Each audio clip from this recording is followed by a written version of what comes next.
नमस्कार, दी oligo news में आपका स्वागत है। बिहार इलेक्शन 2025 का दूसरा चरण अब देश भर में चर्चा का विषय बना हुआ है।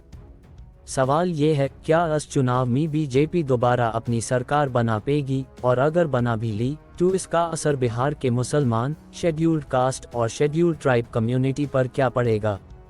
एनालिस्ट्स का कहना है कि अगर बीजेपी बिहार में पावर में आती है तो उत्तर प्रदेश जैसी सिचुएशन बन सकती है, जहां मुस्लिम और SC/ST कम्युनिटी को लेकर अक्सर डिस्क्रिमिनेशन, हेट स्पीच और पुलिस बायस के केसेस सामने आते हैं। ह्यूमन राइट्स वॉच और कई मीडिया रिपोर्ट्स ने बताया है कि कई बीजेपी रूल्ड स्टेट्स में माइनॉरिटीज और बैकवर्ड कम्युनिटीज पर अटैक और इनजस्टिस के केसेस बढ़े हैं।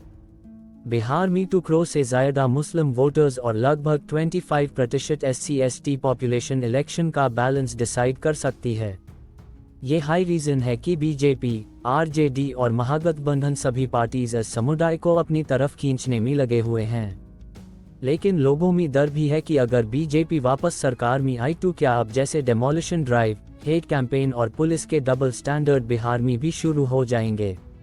बिहार के वोटर्स इस बार कास्ट और रिलीजन दोनों फैक्टर को लेकर सोच समझकर वोट देने की तैयारी में हैं।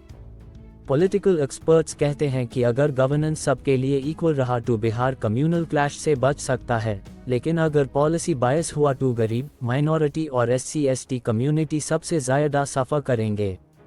फ्लैट देखना होगा कि लालटेन की रोशनी बिहार के मुसलमान और पिछड़े समुदाय को बचती है या बीजेपी का लोटस फिर से चमक कर उनके सपनों पर भरी पड़ता है। आपका क्या सोचना है, कमेंट बॉक्स में ज़रूर लिखिए। आपका कीमती समय देने के लिए धन्यवाद।